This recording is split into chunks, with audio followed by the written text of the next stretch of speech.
Welcome back. Do you still recall why we set up this room demo?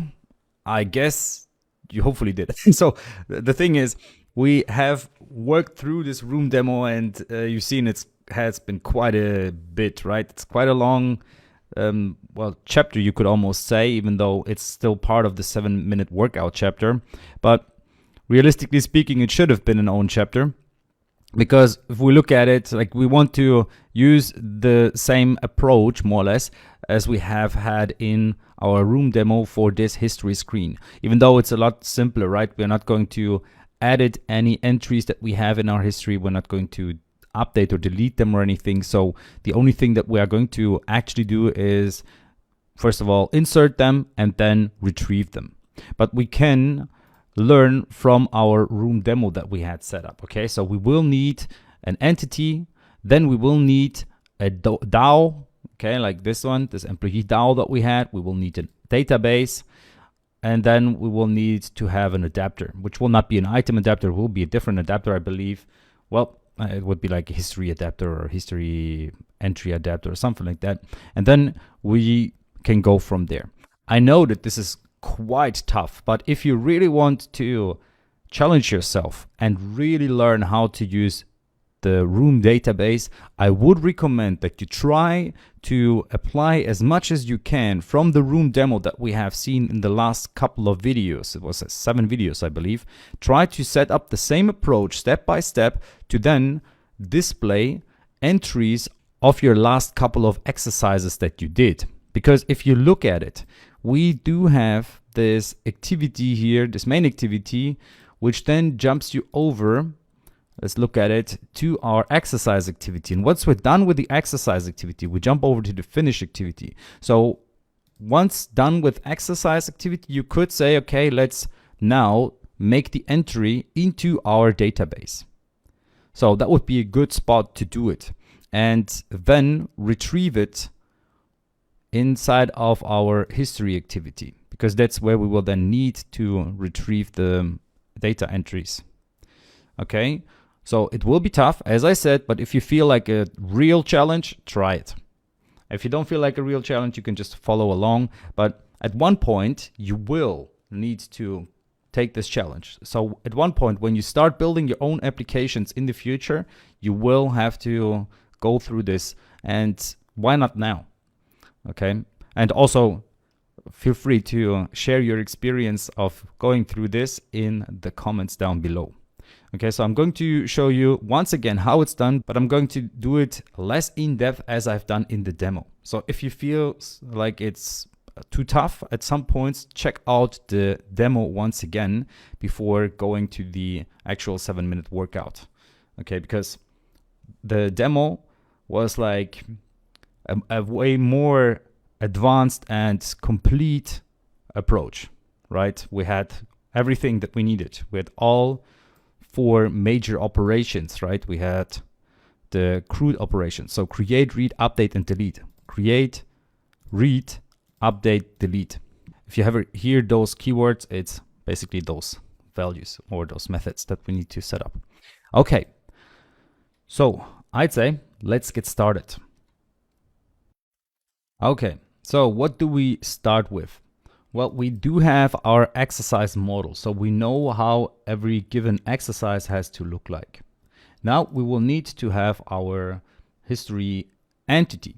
Okay, so now let's make sure that we set up the history entity, as we have seen, which is generally the approach. So you need to have the entity, then you can set up the DAO, then you can set up the database, and then you can go ahead and set up the app, as we have done in our room demo. So here, the DAO, well, entity first, DAO, then database, then app, and then you can set up the recycler view in which you want to display the data, meaning the adapter for it. And yeah, that's pretty much it. So let's get started. The first thing will be our rather simple entity. So let me go ahead and create a new entity here, which will be a Kotlin class. And I'm going to use a data class here, which I'm going to call history entity. Okay, so this one has to have the entity keyword assigned to it. So why does it not appear here? Well, the thing is, we of course need to go to our Gradle and make the changes there. So we need to add the dependencies in order to use our good old room. So here we need to add our Kotlin captain, Kotlin kept, which stands for Kotlin annotation plugin. And then we need to make sure that we add the room dependencies. So in here, pretty much do the same thing as we have done in our room demo. So let's go over to the room demo. If you recall, here we can just go to our Gradle and copy the dependencies from there. So the room version and coroutine support we want to have as well. So let's add all of those lines here into our existing project here. Okay, into our 7-minute workout project, and then let's sync it. Let's sync it in. Okay, now that it's synced, we can use entity. So we need to import entity. All right, Android room entity, and we can take care of our history entity. And I'm going to give it a table name here, table name, which will be history table. Okay, so this will be our exercise history. And then the data class will only have one primary key, and it will not be an ID, but this time, and we also need to import primary key, this time it will really just be a date, because we don't need to store anything else. Just the date is going to be enough. So you could of course go ahead and add IDs and have the date as a separate entry, but we can also just simply have the date as a primary key, because the date is going to be so unique. It's not just going to be the date of the week or month or whatever. It's going to be specific to a millisecond. So in the same millisecond, it's highly unlikely that we will have the same entry. So we can just use it as the primary key, because in the same millisecond, our application is not even going to be fast enough to store multiple pieces of information. Okay, so now let's set up the DAO. And the DAO for now really just needs to insert data. So let's go ahead and create a new DAO file, which will be called, well, which will be an interface first of all. And I'm going to call this one history DAO, like so. Okay, and this will be a DAO. So we need to add the DAO keyword here. Add DAO, we need to import DAO from room. And we can then use our insert keyword from room again, import that, and use our suspend function, which will be the insert function. And what do we need to insert? Well, our history entity, which we just prepared, right? So this is the same approach as we had with our room demo, if you recall. So here we had set up the entity, and then we have set up the DAO, where we added the annotation DAO and then the insert method with the entity that we have created. Okay, this extra entity. All right. So now that we have the history DAO, let's go ahead and set up our database, because in our database, we can now use our DAO. So let's go ahead and create a new Kotlin file class. This one will be an abstract class. I think we don't have that here. So let's just use a default class here, which I'm going to call history database, like so. Okay, and this history database will be an abstract class which inherits from the room database class. So here, room data, and I think it's with a capital D, database, like so. Now we need to import room database for this. Let's do that. You see, it's in room. And we need to add the database annotation. So let's check out our room database example. So here we had the employee database. Now we need to add this add database annotation with the entity class name and the version. Okay, so let me do that as well here, which will not use the employee entity, but our history entity. Okay, and now we need to create a history DAO object. So let's also just use the same things that we've done here. We can really just copy this entire thing from our employee database from the room demo and just make a couple of changes. So this is not going to be the employee DAO, but the history DAO, which uses, of course, the history DAO class as its basis. Then this will be the history database that we create an instance of. So here we just need to replace employee database with history database. And of course here the name, this is a string. This is very tricky when working with strings. Always be careful, right? And then the name of course will be history database and not the other one that we had in our previous example. So again, we have this companion object with our volatile instance of the history database, which is at the beginning a null entry, so it's empty. And then we have this get instance method, which will check whether we do have an instance already. If we do, then just use it, otherwise create it. Okay, so here it just says, okay, whatever the instance was, if it already exists, if it's not null, which it at the beginning of course will be, but once we get the instance, for example, a second time, then the instance already exists. So then it will just say, okay, this local instance is going to be the existing instance. And then we check, okay, is the instance existing or is it null? If it's null, which it will be only at the first run or at the first time that we get the instance, then create an instance and set it as the global variable. Otherwise, make sure that you just use the old instance that you had and return it. Okay, so basically if it exists, don't do anything. If it doesn't exist, create it. So that's what we're doing here with this history database. So we have the entity, we have the DAO, we have the database. So now let's go ahead and create the app. Okay, and I'm going to call this one workout app. So another class, which will be a normal class this time, workout, and we could call it workout app. I'm not sure whether workout is one word or is it, probably it's one word, but it's fine as well. So here, this will inherit from application, okay? And now we need to set up the database. So let's look at our room database example. And here, let's look at the employee app. We see we just created a database lazily. So let's do the same thing, but with the history database this time. All right. Now we have the workout app. And we need to make sure that in our manifest, we set it up as well. So here for the application, we need to add the Android name, and it will be the .workout app, which is this class that we just created. So this class workout app. Okay, so now we just need to make sure that we are storing the exercise that we have finished. And I think it's going to be best to store the exercise/workout in the finish activity, because we know once we are in the finish activity, we have gone through the exercise. So let's create a method which will take care of adding data or our date to the database. So here, a private function add to data, or the add date, it will be better here, to database. And let's look at the room database example once again.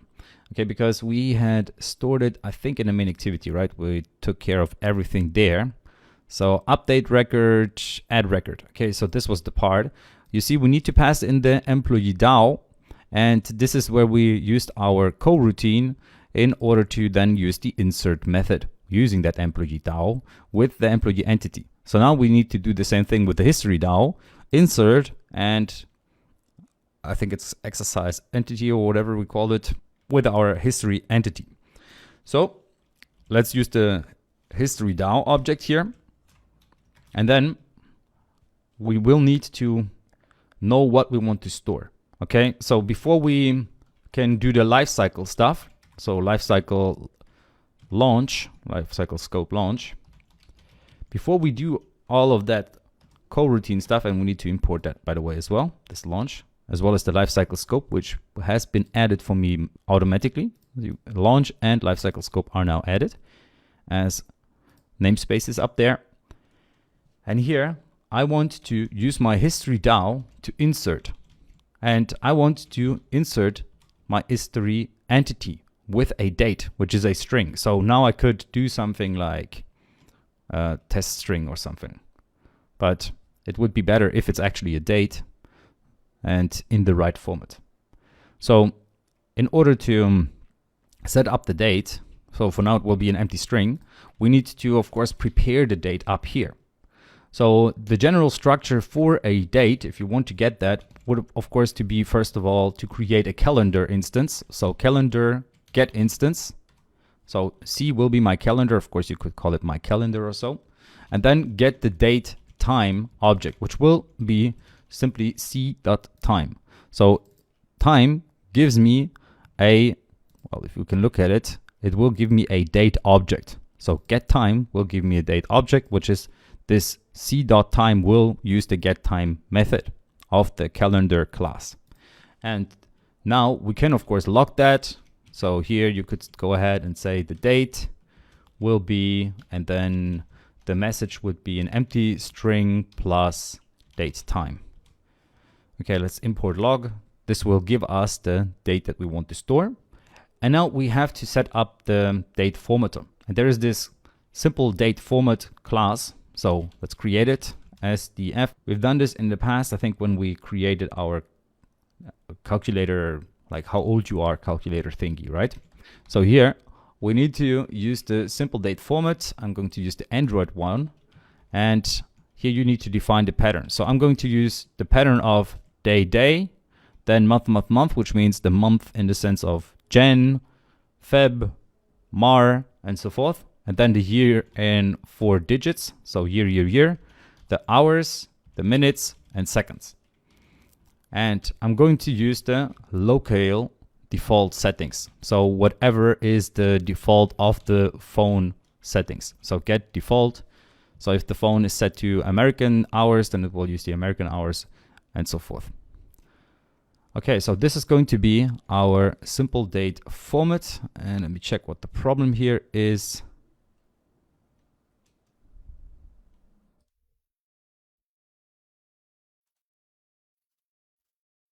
And it seems like I shouldn't have done or shouldn't have used the one from Android. Let me check. I need to have the right namespace here, which is import java text dot simple date format. Okay, so that's where the simple date format is stored. So it's not going to be this Android one that I have used earlier. It's actually going to be the Java one, old school Java stuff. Okay, so now we can use the simple date format to get the date from the date object into a usable string format that we can use. Okay, so let's go ahead and create a data object, which will be our, well, use our simple date format to format the date time that we have earlier created. So here we get this date object. We use this simple date formatter to make a string out of this date format, and then, yeah, make a date out of it, which will be a string. So now we can use this date. We can log it using this entry here. So first we get the date, then we format the date with our own pattern. So here you define the pattern, and then we can now use this date here. So let's pass the date instead of an empty string. Okay, so this will add the date to our database, this line here. All right, so it will call this insert method. I'm going to log that as well. So here it will use this insert suspend function, which is a coroutine function, and then we're going to log it. So when do we want to call this add to database function? Well, we want to do it in the onCreate method, right? Inside of this onCreate here at the top. Unfortunately, however, we cannot just call the method without doing any preparation. So the preparation that we need to do is whenever you want to call a DAO is to set up a database. So let's set up the DAO here. Val DAO, and let's check it out how we've done it in the room demo. So here you can hold the control key and click on add record, and it will show you when it was used. So it was used here at the top where we said add record, and we needed to pass the employee DAO to this add record method, as you recall, because, well, that's what we had here as the parameter. So now we need to set up the DAO. How did we do it? We did it like this. Okay, so let's copy this line and then paste it in here to make the changes that we need to make. So this one will instead just be a history DAO, or you could just also call it DAO if you want to. Either way is fine. It will use our history app, and doesn't find it here. I think we call it workout app. Yes. So it wasn't just the history app, it was the workout app. And then inside of workout app, we had this DB. Okay, so this database. And now we can call the history DAO, which will be this abstract function inside of our history database. Okay. So now that we have the DAO, we can call our add to database method with that DAO. And that will basically do what we need to do. So this will store the entry. So in order to test this, what I'm going to do is I'm going to go to my exercise activity and make sure that the exercise timers, rest timer is 1 second and exercise timer is 1 second, because otherwise it would take forever for me to test this. So let's run this real quick. And we will not see it on the user interface because that's something we will have to set up in the next video. But you see, we have set up everything so far to insert the data. So we will also, of course, need to set up how to retrieve the data. And so let's go ahead and start the exercise, and it will just jump through it. I'm going to cut the video here until it's done. And well, actually we can set up our logcat until then. So there's a lot going on in the logcat, but what's interesting to us are going to be things like date. So we can directly search for the date keyword. Okay. And we're going to search for errors, which we called E here. So there are no date errors, or not many date errors. Okay, now it's done actually. You see it says date, which is this thing here, this log entry, with the date time object. So it says free oct 15 10 23 36 GMT plus 2, well, whatever. It tells me all of this information, even telling me which time zone I'm in the year of 2021. So now if I take the formatted date, it just says 15 oct of 2021 10 23 36. So you see, it gives me this same format that I have defined here in the simple date format. So day 15 MMM, which stands for October, like OCT or whatever month it is, the first 3 letters of that month. Then the year that you can see here, and then hours, minutes, and seconds. So this HH will give me the hours, I think, in a 24-hour format, which is something I really love as a German. But if you're from a different country, maybe you like this AM, PM stuff. So it really is something you can play around with here in the date format. Okay, and then we have the formatted date, which we don't see yet, as it seems. Formatted date. Ah, yeah, that was the formatted date. I'm sorry. Yes, because that's where we used it. And then that's where we logged the date that we added. So now we should have it in the database. How do we find this out? Do you recall? Well, that's a cool thing. The IDE gives us this app inspection here. And after a while, it takes the process. And then after a while, it will display the database inspector and the history table. So you can click on the history table. You see, it only stores the date. And once you click on it, I had to wait a little bit and double clicked it once again. So just to make sure that it displays it, and you see it created this entry of 15th of October 2021 at 10:23. Okay, so we have the entry in our database now that we have finished the exercise or the workout. And now let's go ahead to the next video where we're going to retrieve the data and display it. Okay, so I hope you managed parts of it yourself, or at least you now know that it's always the same process, right? It's always the same structure that you need to go through, the same steps that you need to go through in order to store something in the database. So I know that it's still tough, but once you've done it a couple of times, it will become a lot more natural and you will just know how to do it. And even if you don't know how to do it like from scratch or without any assistance, you can always just open up the demo that we have set up and use the same approach that we have used there. All right. So see you in the next video.